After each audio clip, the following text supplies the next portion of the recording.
Hola amigas, hola amigos, gracias por estar nuevamente en sintonía de nuestra plataforma La Mesa Redonda. Les saluda Sergio Marín Cornavaca.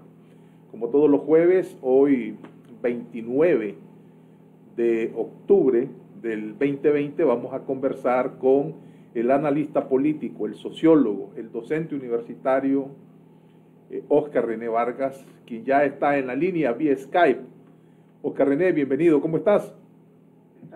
Sergio, Óscar René, hay un detalle, sí, ¿verdad? dime. Lo cuento como un detalle nada más. Uh-huh. Todo el mundo me dice que soy sociólogo, que es verdad, pero nadie me dice que soy economista, que también es verdad. ¿Ya? Bueno, pues. Estudié el doctorado de economía en México. Okay. ¿Ya? Entonces, hago como una anécdota, que todo el mundo me habla de analista político, sociólogo, incluso me dicen diplomático y todo lo que busca. Bueno, que también lo sirve. Eso te signa en realidad, pero es un detalle importante, ¿verdad? Porque todos tus escritos están sustentados, ¿verdad? Desde el análisis sociológico y también desde el análisis económico. Y siempre parto del análisis económico. Es correcto, sí. Entonces, válida tu aclaración, bienvenido nuevamente. Bueno, es un detalle, nada más. No, está bien, es válido, correcto, correctísimo. Como es una conversación entre vos y yo, puedo decir que podemos hablar de muchas cosas. Óscar René, ahora, hoy publicaste... Perdón, sí, antes que me preguntes algo, quiero decirte que ayer escuché con mucha atención la entrevista con José Antonio Peraza. En muchas cosas estoy de acuerdo con él. ¿Ves? Cuando dice en que la cultura política, para mí el síndrome de Pedraria es la que está marcando este problema en el país.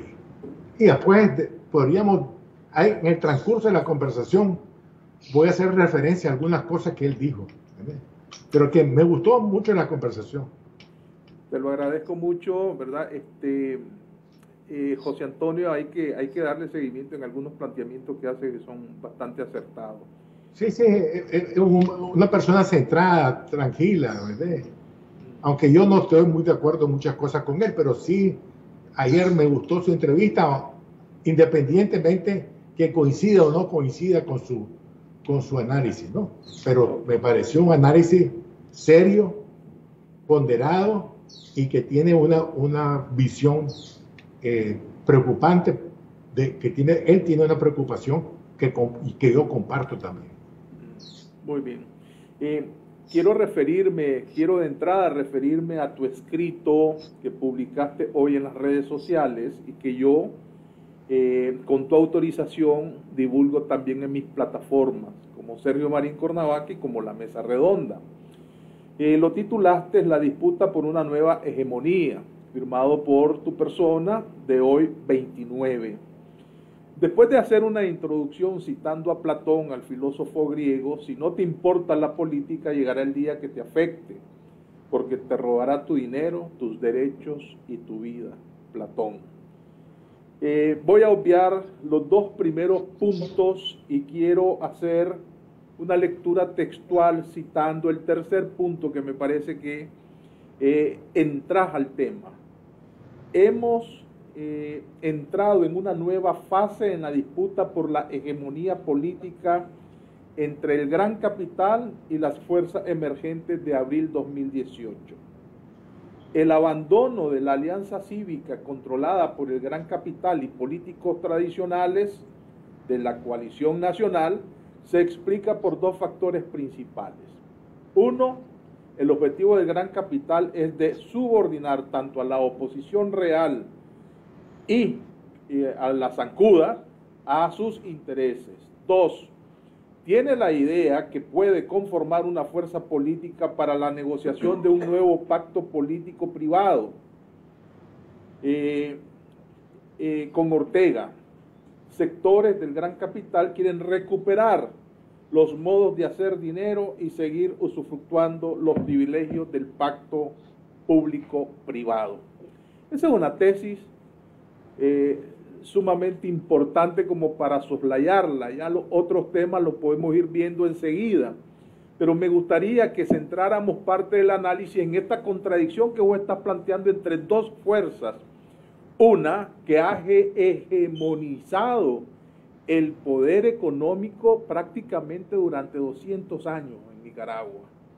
Es decir, si hacemos un repaso histórico, la conquista, 1512, después la instauración del modelo feudal en Nicaragua, que era una copia de la España del siglo XVI y después del siglo XVII, con la instauración de la colonia y con todas las contradicciones que hubo entre los señores feudales asentados acá, que no eran peninsulares y que entraron en contradicción entre estos españoles nacidos en tierras americanas y españoles peninsulares, entraron en contradicciones, no importantes, no torales, pero sí hubo contradicciones.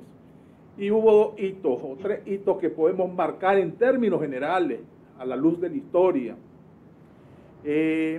La causa del padre de las casas, ¿verdad? En contra de toda la explotación de los primitivos habitantes de la América precolombina, de los indígenas. Después tenemos precisamente a Pedrarias, ¿verdad? Y después tenemos a los hermanos Contreras, ¿verdad? Que también en un rechazo absoluto a las nuevas leyes, prácticamente sacrifican a un obispo, lo matan. Entonces nosotros hemos tenido una cultura cainesca, ¿verdad? Que ha estado signada precisamente por quien tiene el poder, el control para mantener el statu quo. Y eso vos lo estás aterrizando ahora en el tercer punto de tu escrito, a quien que invito pues a todas las personas a que vayan y lo busquen y lo estudien y lo reestudien, lo interioricen, porque ahí están muchas claves para entender lo que está sucediendo en Nicaragua. Ya con este amplio preámbulo, ¿verdad? Y me dispensás por hacerlo, me gustaría que nos explicara en qué consiste entonces esta tesis que estás planteando en tu escrito. Es una cosa bien sencilla para mí, pues. Solamente hay que buscar, digamos, los datos oficiales y te das cuenta la razón por la cual la capital quiere mantener su hegemonía, sí, por lo menos compartir la hegemonía económica, aunque cedan la hegemonía política, que ese fue el pacto público-privado con Ortega. Entre el 2007 y el 2020, digamos, el gran capital, el capitalismo, los capitales aquí, los capitalistas acá, han recibido exoneraciones, excepciones de impuestos alrededor de unos 13.000 millones de dólares. 13.000 millones de dólares. ¿En qué periodo? 2017-2018, digamos, ahorita, en el periodo de Ortega y Murillo. 12 años, pues. Sí, por eso es. El promedio son 1.500 millones al año. No, como 1.000, es decir, porque un año menos, otro año más, digamos, yo redondeo a 13.000 millones de dólares. Es decir, si vos ves de que la cooperación de Venezuela fue de 6.000 millones, pues eso es tontera eso fue que enriqueció a Ortega y a su grupo. Pero los 13.000 millones enriqueció a los otros. ¿Ya? Es decir, que aquí, y si metemos al capital bancario, que ese es otro el sector que también se ha enriquecido, el Consejo Monetario Centroamericano, en una publicación oficial, dice que en el 2016 la tasa de ganancia de los bancos en Nicaragua era 30% anual. 30%. Superior entre 5 y 4 veces a los bancos de Panamá y Costa Rica, que son mucho más desarrollados en la economía de esos países. Entonces, todos ellos quieren volver a un acuerdo que les permita seguir usufructuando de esos beneficios. Y ese es lo que está en el fondo, porque dudan que la dirigencia de Abril sea capaz de mantener esos beneficios, mientras que el otro sí. Entonces, lo que quieren hacer es renegociar el pacto. Y entonces, ¿qué es lo que ellos quieren hacer ahora? Porque antes solamente en el pacto que negociaron el 2007 a 2009, septiembre de 2009, recuerdo, solo fueron las organizaciones empresariales.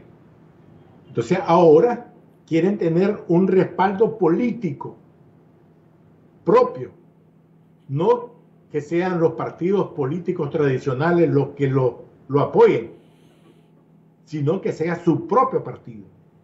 Y su propio partido es por él, en el cual se van a añadir estos estudiantes que han sido absorbidos por el gran capital, estos políticos tradicionales como Dávila y la señora esta Moreno, que creo que es apellido Moreno, no me acuerdo. Asunción Moreno, a la abogada, sí. Sí, es decir, que tradicional, y que en el cual, en ese pacto, en esa coalición que quieren formar, o que van a formar, posiblemente va a entrar el Partido Conservador de César, y a lo mejor otros sectores.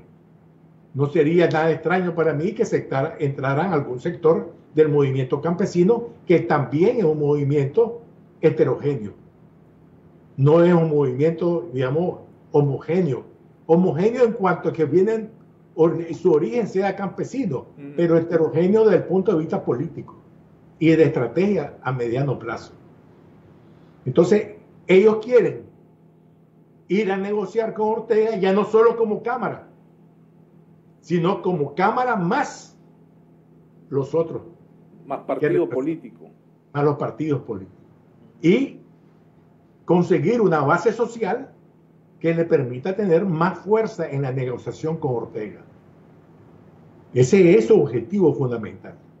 Es decir, renegociar el pacto del 2007-2009, que van a ver, y allí Ortega le van a pedir a algunos, como ya quieren representarse también como partido político, van a pedir algunas concesiones políticas para que ellos puedan participar.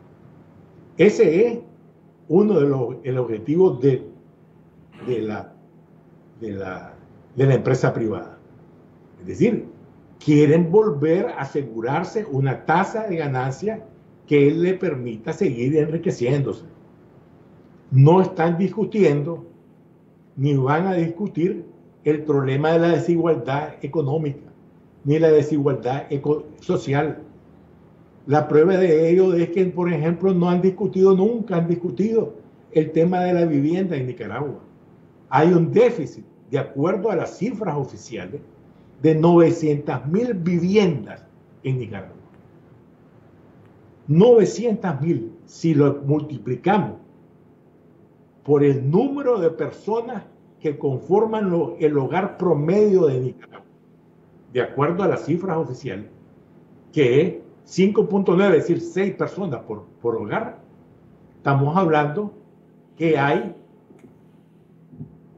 5.400.000 personas que no tienen viviendas adecuadas o que viven en hacinamiento. Porque René, pero este planteamiento que vos estás haciendo, que me parece tal vez un planteamiento revelador y esclarecedor de las intenciones que tras bambalinas utilizan los actores políticos, en este caso el gran capital adueñado o manteniendo a una instancia político-partidaria como ese por él. Ese modelo no deja de ser una variable del aterrizaje suave, es decir, desprendámonos de Ortega, que es el que está causando los problemas, pero que vive el orteguismo, pues que es el que nos ha dado beneficio, y sigamos en esto. No, Pero eso tiene problemas, ¿verdad? Porque la explosión sociopolítica que hubo en abril, después de tantos agravios, que este maridaje, estos dos grandes conglomerados, Gran Capital y gobierno de Ortega, el pueblo no olvida precisamente que estuvieron alineados en contra de las aspiraciones más sentidas del pueblo y que, como dicen el mismo discurso de la embajadora Laura Dogu, que hoy lo volví a poner porque sencillamente Facebook te recuerda, ¿verdad?, los materiales que has publicado, y entonces me salió muy temprano en la mañana, a las 6, ¿verdad?, un mensaje de Facebook diciéndome, esto publicaste hace 2 años, y era el discurso de la embajadora Laura Dogu, que si uno lo analiza concienzudamente, uno logra descubrir, ¿verdad?, que la embajadora en lenguaje diplomático les dijo a los empresarios reunidos en esa oportunidad: ustedes han sido responsables, porque ustedes prefirieron volver la vista atrás cuando aquí se estaba desmantelando la república, y en vez de desarrollo sustentable ustedes buscaban estabilidad. Se lo digo muy claramente, ahí está publicado, también lo pueden ir a constatar. ¿Cuál es el problema, el escollo que puede tener este planteamiento, a todas luces válidos también desde la perspectiva del Gran Capital? Ellos han hegemonizado este país, quieren seguirlo haciendo. Van a tener la oportunidad de hacerlo, van a tener la oportunidad de un nuevo pacto prebendario de cúpula a espaldas del pueblo de Nicaragua, tomando en cuenta que el pueblo de Nicaragua ya se quitó definitivamente el velo que tenía en los ojos. Ellos parten del principio de que Ortega logró, digamos, controlar el movimiento social. Eso es por una parte. Por otra parte, piensan que Ortega los necesita a ellos. Así como ellos necesitan a Ortega para mantener sus beneficios, Ortega los necesita a ellos para mantenerse en el poder. Y ese es el pacto, y ese es el aterrizaje al suave. El aterrizaje al suave tiene dos variantes. El orteguismo, es decir, sin Ortega, que sería una variante, o el orteguismo con Ortega. Es decir, aquí ese es parte de la negociación que va a haber entre ellos. Y esa va a ser la contradicción que va a plantear. Ahora, ¿cuál es el objetivo de este sector que se salió de la alianza y que está con C por L? El objetivo es que el papel de Ortega es seguir reprimiendo al movimiento social. ¿Para qué? Para que esa alternativa que quieren presentar aparezca en la población como el mal menor y que logre una base social que mate al movimiento social de abril, pero que le dé fuerza para negociar con Ortega en nuevas condiciones. Y Ortega, ¿qué es lo que gana? Gana matar el movimiento de abril vía no solamente la represión, sino este proyecto del aterrizaje al suave, y que le permite a él conservar el poder o conservar una cuota de poder importante en el futuro. Es decir, también hay que tener claro una cosa. En estos 12 años o 13 años ya, ha habido un maridaje entre sectores económicos del gran capital y sectores de la nueva oligarquía, que ya le llamo yo, o de la nueva clase orteguista. Han hecho asociaciones económicas que están entre ellos entrelazados. Y el lugar donde se ve más eso, y se hace más evidente, es en la Cámara de la Construcción, por ejemplo. ¿Ya? Entonces, es decir, Ortega tiene que buscar cómo conservar el poder o conservar la mayor parte del poder. Y dispuesto a ceder parte del poder, pero sin que se le ponga en juego la hegemonía política de Ortega. Ortega está dispuesto a negociar, porque esa es la única salida que tiene. Pero para negociar necesita matar al movimiento social. Y por eso es la represión. Por eso son las leyes estas de los agentes extranjeros, la ley Mordaza, la ley esta que quieren aprobar de la cadena perpetua. Y que yo insisto, de que esa reforma constitucional va a haber otra cosa, algo más que eso. Y entonces necesitan el visto bueno del capital, pero no solamente del capital, sino revestido de un movimiento político que supuestamente nació en abril, para justificarse ante la comunidad internacional, para que no sigan implementando más sanciones y para que no se aplique la ley del NICA Act. Hay una cosa que es muy claro. La ley del NICA Act se aprobó en diciembre del 2018 y no se ha aplicado todavía. Se aplicó, es decir, lo aprobó el Senado, primero lo aprobó la Cámara de Diputados, después el Senado de los Estados Unidos y después el presidente Trump lo ratificó en diciembre del 2018. Pero no ha sido aplicada esa ley. Nadie ha levantado ese asunto. Eso ha sido uno de los objetivos de la Alianza Cívica dirigida por el Gran Capital, que ese tema no se toque. Y entonces no quieren que ni el CAFTA ni la asociación con el acuerdo de asociación con la Unión Europea sean parte de las sanciones. Y entonces ellos necesitan salir al rescate de Ortega en ese campo. Hay que recordar muy bien que en junio del 2018 había delegados del Gran Capital que estaban negociando en el Congreso norteamericano para que no se aprobara la ley del NICA Act. Y ahí apareció hubo aportes de capital de ellos, de los más importantes empresarios, ¿verdad? Que hicieron una huaca y contrataron a una empresa que se denomina precisamente Del Carmen, ¿verdad? En los Estados Unidos, una agencia de cabildeadores, y pagaron muy buen dinero para que las sanciones no llegaran. Eso me da pie para la siguiente pregunta. Las declaraciones del embajador Trujillo, bueno, que tiene las dos posiciones porque también es subsecretario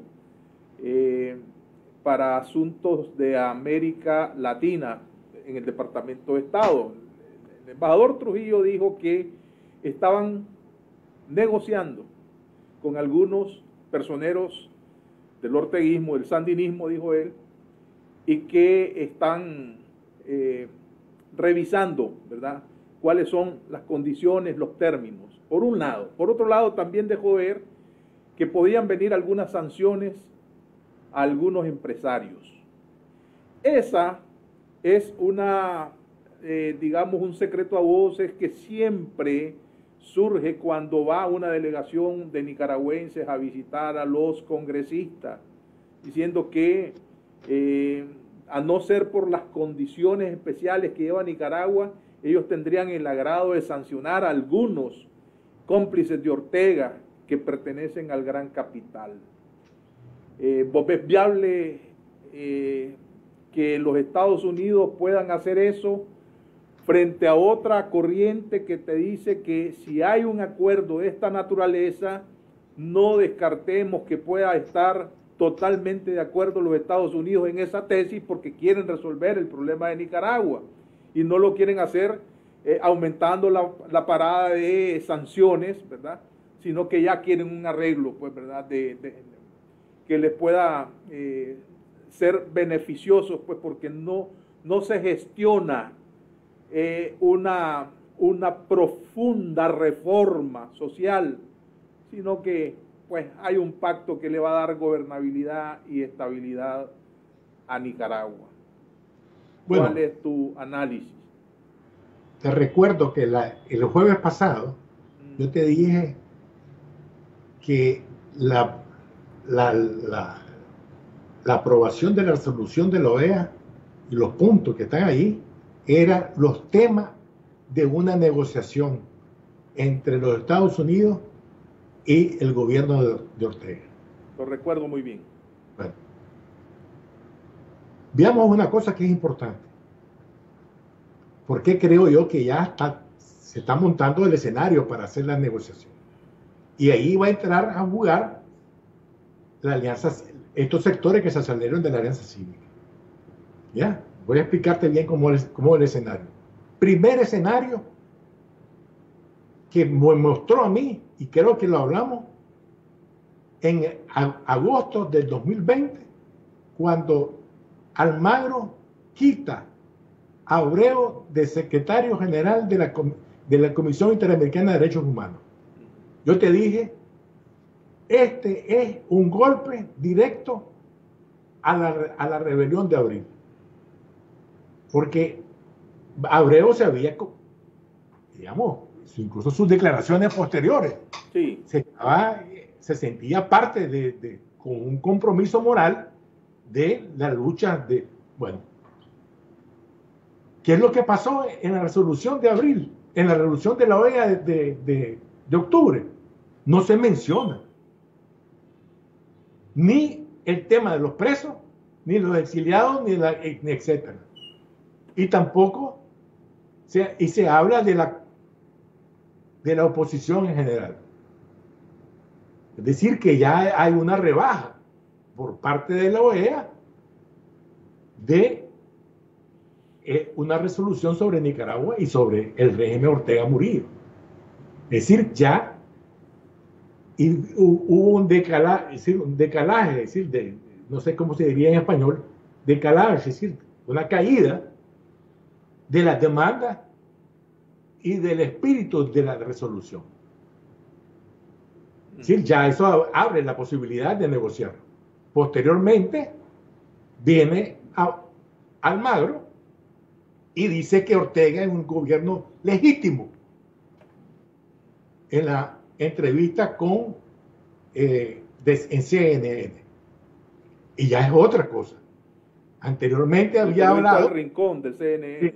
Sí. Fernando del Rincón. Anteriormente había hablado de que Ortega era un dictador. En declaraciones anteriores de Almagro había hablado de dictador de Ortega. Incluso cuando él habla de que el señor Maduro ha cometido crímenes de lesa humanidad y por lo tanto no tiene la legitimidad para hacer elecciones, pero como la Comisión Interamericana de Derechos Humanos había dicho y declarado junto con Meceni y el grupo de expertos que en Nicaragua se habían cometido derechos, es decir, violaciones de lesa humanidad, necesitaban quitarlo para poder declarar de que tenía la legitimidad para hacer las elecciones. Entonces borraron eso. A partir de ahí estaba claro que allí se inició un proceso de negociación. Eso fue una negociación previa. No es algo que se le ocurrió a Almagro. Entonces, ¿pero qué es lo que pasa? Para no perder la cara, viene el embajador Trujillo y eleva la parada. Pero son declaraciones. pero no son nada concreto. Lo concreto fue la resolución, ¿ya? Entonces vos te das cuenta que ya, bueno, ese es el escenario internacional. Y el escenario nacional es que dicen, en una declaración de Mario Arana, dicen, vamos a romper con la coalición después del asunto de la resolución de la OEA. Porque tenían la esperanza que en la resolución siguieran diciendo que la verdadera oposición era la Alianza Cívica. Pero ya en esa resolución, los embajadores recibieron dos cartas diferentes. Una de la Alianza Cívica, encabezada por el Gran Capital, y otra del UNAP y de la coalición.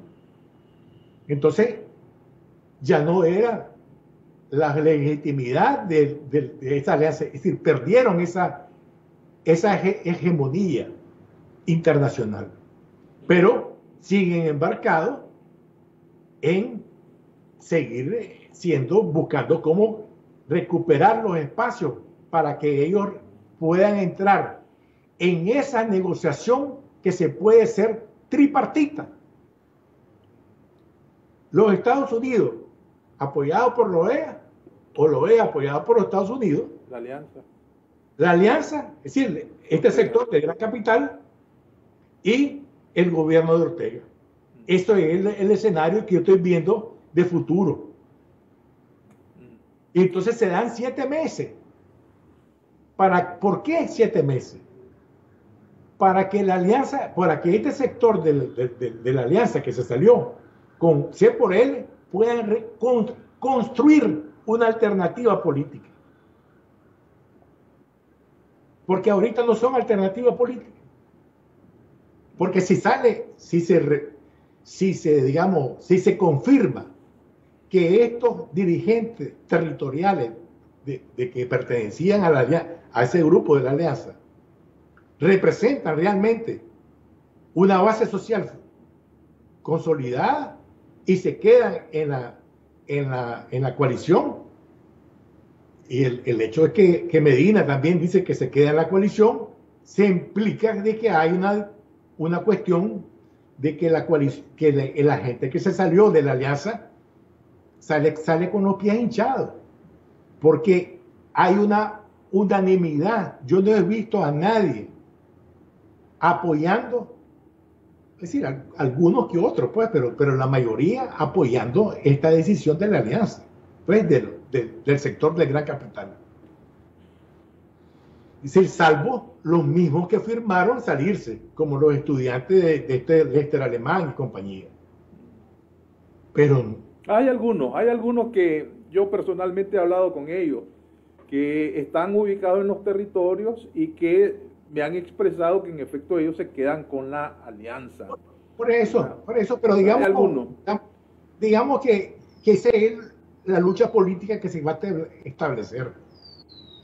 Y por eso que yo hablo que hay la discusión es quién controla la hegemonía, la disputa hegemónica, porque es la disputa hegemónica de la alianza de estos sectores del capital con C por L para ver si pueden transformarse en la verdadera oposición, pues en la oposición más fuerte del país. Aquí habría que ver qué otras alianzas se van a establecer. Okay. Ahora, ¿cómo queda el liderazgo emergente? De abril 2018, estamos hablando de jóvenes, ¿verdad?, que pertenecen a la Unidad Nacional Azul y Blanco. Estamos hablando de nuevos rostros en la política nacional. ¿Cómo quedan este nuevo liderazgo? Bueno, este nuevo liderazgo tiene que su principal objetivo o su objetivo primordial ahorita es consolidar la base territorial y consolidar la alianza con los otros sectores sociales, es decir, el movimiento campesino, los estudiantes, etc. Ese es el objetivo que debe haber. Eso es lo que un miembro de ellos me mandó a preguntar ¿Qué es lo que pensaba yo? Y te estoy diciendo lo que le dije. Uno es consolidar esta coalición, ¿eh? Y consolidar las alianzas territoriales. Por ejemplo, para mí las alianzas territoriales estoy incluyendo no solo a la gente del Caribe, por ejemplo, que no están representados en Yakama, sino que están representados en la lucha que están librando para evitar ser desplazados de sus territorios. Pero hubo 3 representantes que sí firmaron a favor de la salida de la coalición, que son precisamente representantes de la costa Caribe. Por eso, pero qué incidencia tienen en el pueblo. Es que ahí donde esa es la lucha que viene, pues.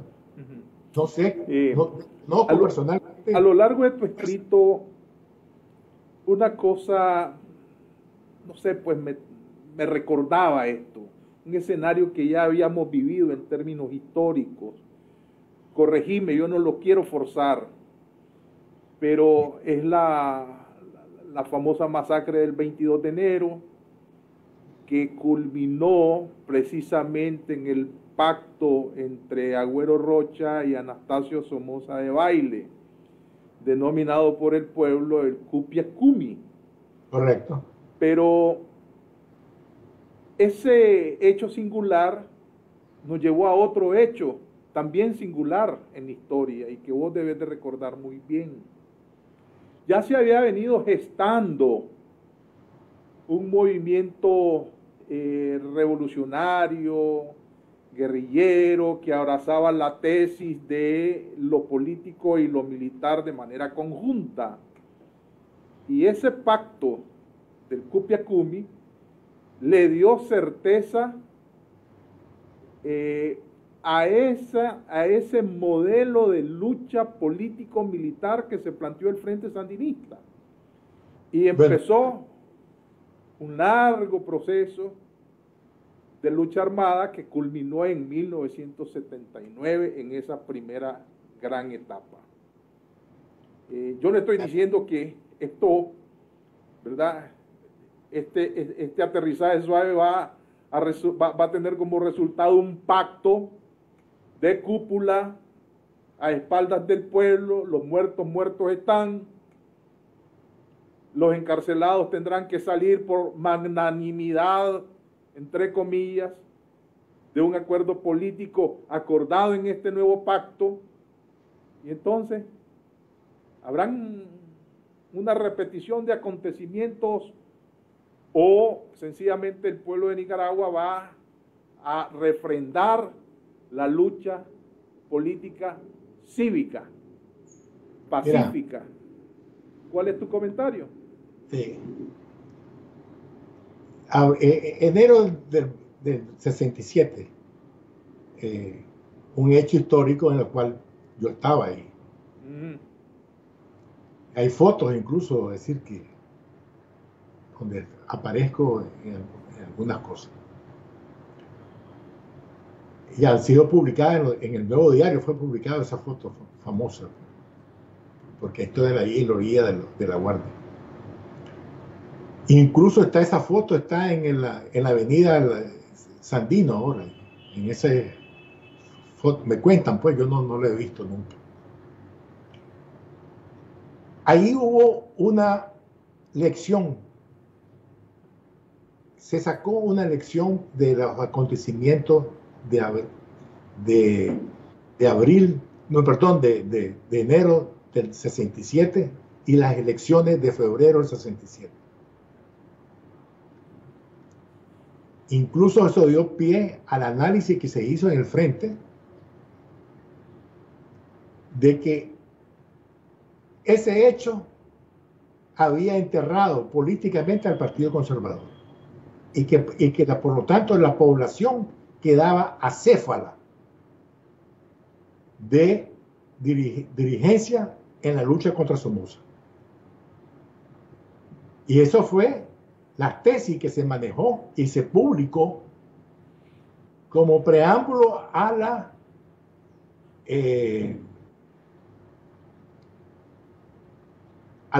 al programa histórico del Frente.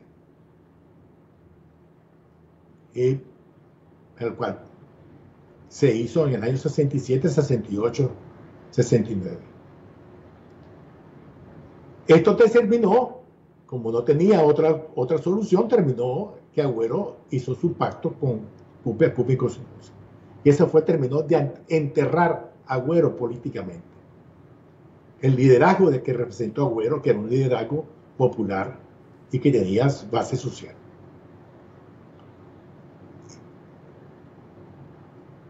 Y entonces allí surgió sectores como Pedro Joaquín, Ramiro Sacasa, etcétera, que en UDEL quisieron rescatar ese movimiento social, pero que no, por diferentes razones que sería largo de explicar, no lo lograron. La represión, etcétera. Y el Frente logró capitalizar, digamos, ese vacío de que había en la oposición. El riesgo ahora es que esta decisión de la alianza pueda desembocar en un nuevo, como te dijera yo, un nuevo vacío de políticos por parte de los sectores del gran capital, porque la gente va a rechazar esa situación. Si eso se produce, evidentemente que el movimiento de la UNAP y de las articulaciones, etcétera, se va a reforzar, pero no significa eso que sea una cuestión automática. Significa que la tendencia va a ser eso y va a ser depender de la capacidad de dirección política que puedan tener esta fuerza. Y la incapacidad de los otros, porque hasta la fecha, yo digo que ellos se volvieron ciegos, adoptaron el síndrome de la ceguera. ¿Ya? Es decir, que viendo no ven. Eso es lo que están haciendo ahora. Es decir, la gente del gran capital que se salió de la alianza adoptó el síndrome de la ceguera. No están viendo lo que está pasando en el país. O no quieren verlo. No quieren verlo. Sí lo ven, pero están desarrollando una estrategia propia. Déjame leerte un comentario que nos hace el periodista Eric Aguirre Aragón, que es uno de los periodistas más acuciosos. Él está residiendo en los Estados Unidos, pero yo lo sigo a Eric, coincido en las más veces con sus planteamientos, y aquí él me dice que te haga la siguiente pregunta. Según entiendo, dice Eric, sí hay una negociación para aplicar la resolución de la OEA. La OEA otorgará la batuta a una alianza cívica ampliada. Parece que muchos grupos influyentes en la coalición y los partidos zancudos quedarán fuera de la paila. Entonces, ese es el comentario que le hace. Me dice Eric que te lo pregunte, ¿verdad? Entonces, lo traslado y te pregunto, pues, ¿verdad? Eso es parte de lo que nosotros hemos venido conversando. Ahora, lo que estamos hablando es eso, puede decir claro, que esa es una hipótesis posible. Sí, es decir, mejor dicho, es un escenario que hay que contemplar. Es decir, yo trabajo mucho y vos sabés bien con escenario. ¿Ya? Es decir, si el escenario, al salirse esta gente de la alianza y decidir abrir su alianza con el gran capital y el C por L, eso creará un propio escenario. Ahora, en ese escenario, ¿cómo van a encajar Estados Unidos, la OEA y Ortega?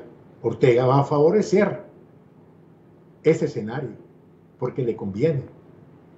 Y a la comunidad internacional le puede favorecer también porque quieren resolver la crisis social y política del país. Ya ha pasado 3 años, dicen, hay tantos problemas, ahora que resolvamos este asunto. Y por cansancio, pues, para no estar inmerso. Porque ya también ha habido reflujo del movimiento social. Y ese reflujo del movimiento social permite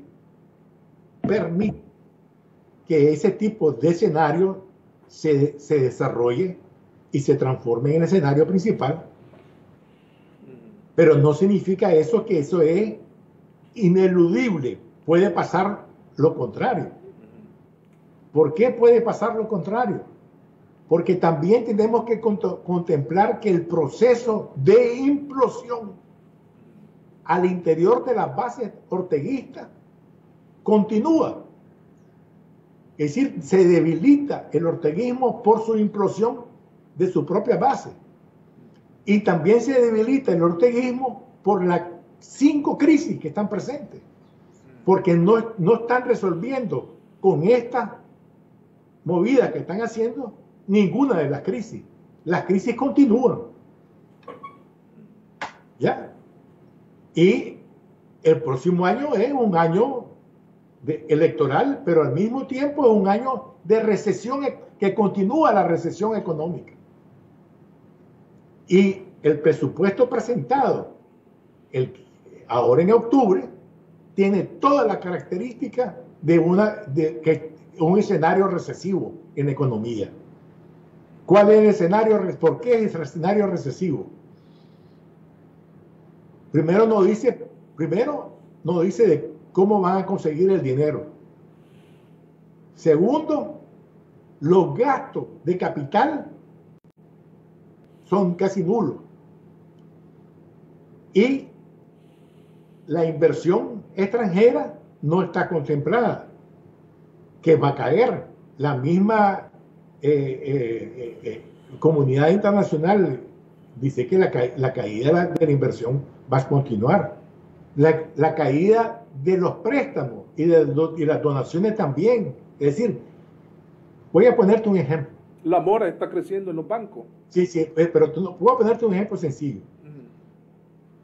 Entre el 2007 y el 2017 habían 5 motores de la economía del país. 6 motores, 6. ¿Qué eran? Las exportaciones, las inversiones extranjeras, los préstamos, las remesas, el turismo y el dinero ilícito. Esos eran los motores que estaban moviendo la economía. De esos motores, todos los motores están fallando, menos 2, las remesas y las exportaciones. ¿Qué significa eso? Significa que no va a haber una recuperación económica en el próximo año. Nadie va a invertir.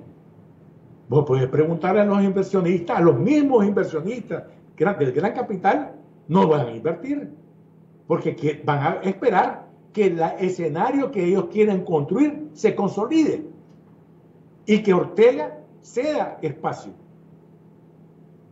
Entonces estamos viendo que el futuro es que Ortega no tiene la capacidad para seguir comprando clientelismo político, que la merma de su base social continúa porque, por ejemplo, van a congelar los salarios de todos los funcionarios públicos. Va a continuar el número de desempleados. Va a continuar la crisis social. Va a continuar la contracción del mercado interno. Es decir, todos estos factores económicos, sociales, la crisis política no se va a resolver. La crisis sanitaria puede desarrollarse más porque no se va a resolver. Y la crisis internacional tampoco se resuelve con declaraciones.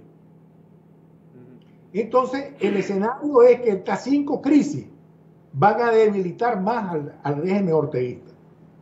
Más el problema interno de la implosión de sus propios funcionarios en el aparato del Estado y en el aparato municipal. En los municipios, al reducirse el dinero que el gobierno central enviaba de 10% a 4%, su capacidad de estos municipios de poder desarrollar proyectos al interior municipal se reduce casi a cero. Y entonces el descontento social va a continuar. Y ese descontento social y ese empobrecimiento de la población, que incluye a su propia base social, crea al interior del orteguismo un proceso que se está desarrollando que yo le llamo la implosión, es decir, el estallido por dentro del propio orteguismo. Estas bases del orteguismo que está señalando, que algunas encuestas pues lo asignan ahora en un 24%, un 20% actualmente. ¿Cómo verían ellos el hecho de que Ortega logre, entre comillas, un acuerdo con el gran capital, reconociendo inclusive que puede haber una campaña monstruosa desde el punto de vista mediático y desde el punto de vista de compra de conciencias de muchos, propiciando la deserción de gente de la coalición y de la unidad hacia esa alianza ampliada que le va a dar visos de legitimidad para ir a negociar un acuerdo con Ortega?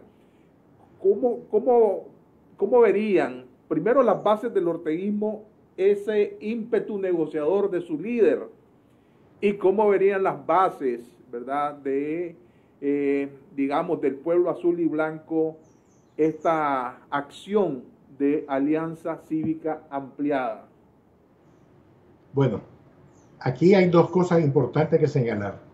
El orteguismo ha pasado del 38% al 20%. Eso es parte de la implosión social. ¿Ya? Bueno. Punto 1. Punto 2. Va a depender de la capacidad que se tenga de ganar puntos, de victorias parciales. Y voy a poner un ejemplo. Una victoria parcial es una campaña que se haga Navidad sin presos políticos. ¿Para qué? Para obligar a todos, incluyendo el gran capital, a someterse a esa campaña. Esa sería una campaña de éxito político. Hay que recordar que en los años 70, la campaña de Navidad de los presos políticos, la secretaria general o la presidenta, yo no me acuerdo, de las madres de los presos políticos era la mamá de Daniel Ortega. Sí, la señora Lidia. Es decir, en el subconsciente colectivo de la población existe esa lucha que se dio desde los años 70, ¿ves? Y que evidentemente va a ser retomada por las madres, por los presos políticos que están ahora afuera de las cárceles y por gran sector de la población. Ese es Entonces, ¿qué es lo que quiero decir con esto? Quiero decir que el movimiento social tiene que ir construyendo pequeñas victorias que logre aglutinar al descontento general de la población. Ese es el objetivo. Pequeñas victorias. No es que va a derrocar a la dictadura, pero tenés que ir construyendo poco a poco. Y esa construcción del poco a poco te va a permitir consolidar tu base social y ampliarla, porque ese es tu objetivo. Y limitar a los otros, porque los otros se van a ver obligados a que subordinar o asumir esa campaña de los presos políticos, que cosa que no han hecho durante los últimos 2 años. Entonces, ese es parte del reto. El reto es que las condiciones objetivas están dadas. Cuando yo hablo que que el orteguismo ha sufrido una implosión del 38 al 20. Cuando yo hablo que las 5 crisis están presentes, son las condiciones objetivas. Pero aquí hace falta las condiciones subjetivas, es decir, la capacidad política de los dirigentes de estas asociaciones. Eso es ahí donde se va a poner la prueba. Y evidentemente lo que está jugando también la salida de esta gente de la coalición o de la alianza, ellos están partiendo de que los otros no tienen la capacidad política para conducirlo y que ellos tienen la capacidad política para conducir. ¿Por qué se basa en eso? Porque ellos dicen, tenemos el dinero suficiente para poder crear una corriente de opinión favorable a nuestra posición. Eso hay que estar claro, que ellos cuentan con dinero para montar campaña, para movilizarse. Y hay que ver, por ejemplo, a quién va, el régimen va, hay que tener claro que el régimen va a priorizar la represión hacia las personas que están en la coalición y va a bajar la represión en los otros. No la va a eliminar porque la tienen que legitimar que son opositores, pero van a bajarla. Los decibeles, es decir, si en lugar de 10 van a ponerlo en 5 y a los otros en lugar de 5 lo va a tener en 10. Y la prueba está ahora es que sucede lo contrario, los victimiza, pues, ¿verdad? Generándoles una narrativa épica de martirologio, ¿verdad? Y de acosamiento. Exacto. Y por eso te digo que esa es una lucha política que viene y que yo leí, por ejemplo, el artículo de Fabián. Excelente, excelente. Sí, pero ahí tiene Fabián un detalle que se equivoca. Dice él dice que él no quisiera que hubieran acusaciones entre eso se va a dar. Claro, es inevitable.